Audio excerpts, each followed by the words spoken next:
Slice of life is probably my favorite genre after adventure. Whether the show is about a collection of diverse individuals under one roof, or the extreme situations everyday people find themselves in, seeing the entertaining parts of these characters' lives are what bring joy to my friendless, lonely life. Demi-chan wa Katsuretai is one such slice of life anime that's recently enthralled me, and alongside Kobayashi-san no Maid Dragon is a bright spot every week it airs. But why do these slice of life anime entertain me so much, and why would I recommend them to a discerning anime viewer like yourself? Well, the answer is one of friendship, and I'd like to invite you on a journey with that in mind. Take my hand, feel the hope in life that died in you long ago spring back, and let's take a look under the hood of these Demi-chans. Right from the OP, you can see the vibrancy of this show's most endearing character, Hikari Takanashi. From the way she mischievously glances at you from behind her cape, to the childlike fascination she has with waving it behind her, Hikari feels like the little sister character I've had to deal with ever since mine was born into the world. This childlike demeanor is definitely the most telling feature of Hikari, and that innocence extends beyond just her thoughts and actions in the series. On the inside, she's more introspective than she appears, and I believe that the quality of childhood inside her is what makes her sensitive to the maturity of those around her. She simultaneously shines her attitude and reflects on the attitudes of the people around her, giving her an interesting viewpoint on how things should be versus how they actually are. The plot, while revolving around the Demi-chans being interviewed by Takahashi-sensei as he solves the various problems, also involves Hikari as a central basis. The plot doesn't move unless Hikari is involved in at least one aspect of it, and her adorable actions belie the maturity she sometimes sees the world with whenever she sees injustice that shouldn't exist. Again, that childlike mindset that the world should be good and wholesome is a straightforward innocence that makes the people acting out against the Demi-chans rather uncomfortable.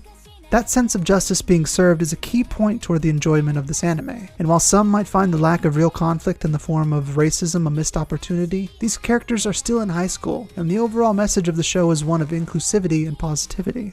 The real world is dark and full of terrors, and while the show dances around acknowledging the treatment of monster people, just like Hikari, the show wants to shine that brightness of positivity and straightforward honesty at that scummy underbelly we as adults know exists in the world. Ultimately, this show is about sharing in that joy of acceptance, so easily brushing the problems away is the ideal, and even if it isn't necessarily an entirely realistic option, it's still a positive message to share with the viewers.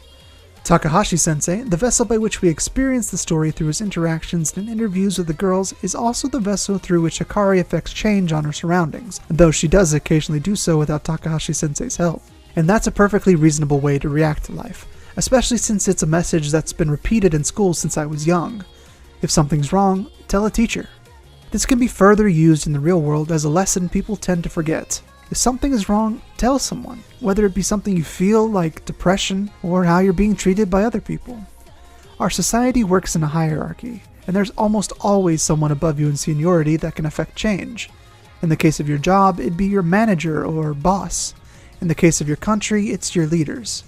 And if nothing can be done by the people above you in that hierarchy, sometimes you have to take it upon yourself to effect change, with the help of those with similar ideologies.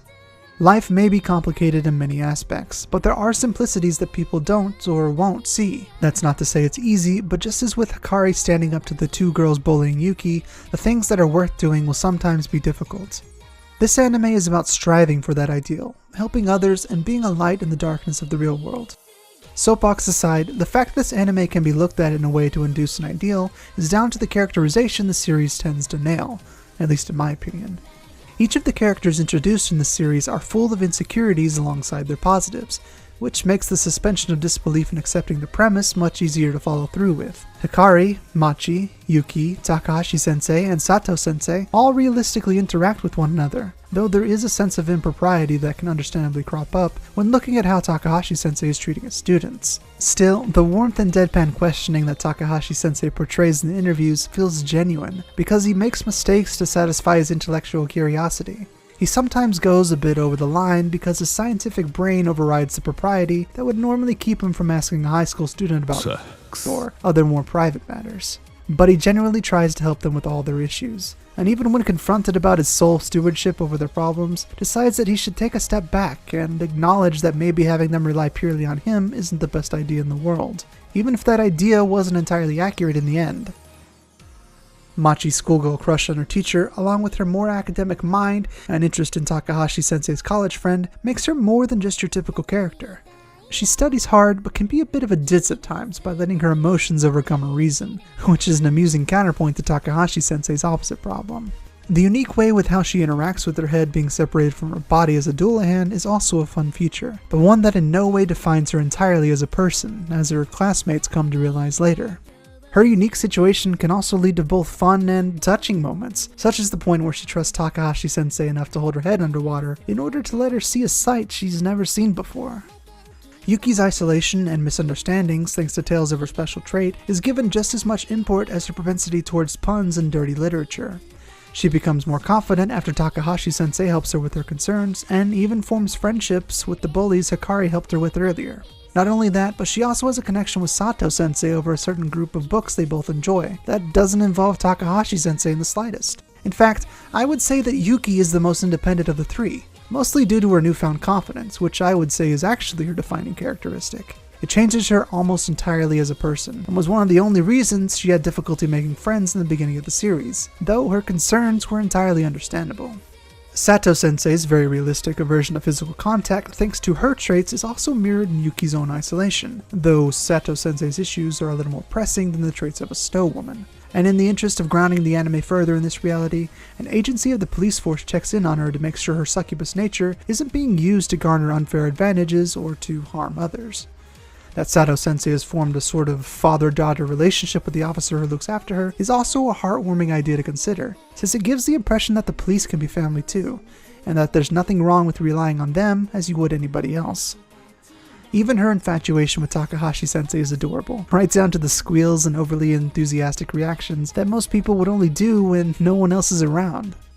There's tons of positivity in the show, and other slice-of-life shows like it, and most of it is entirely down to how the characters are handled.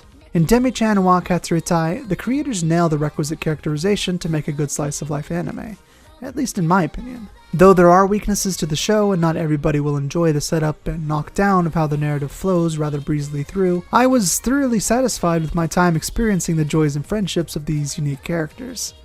The funny thing is, while writing this, I barely considered Hikari's vampire nature when I described her at the beginning of this video, because that's really the focus of this anime's overall message.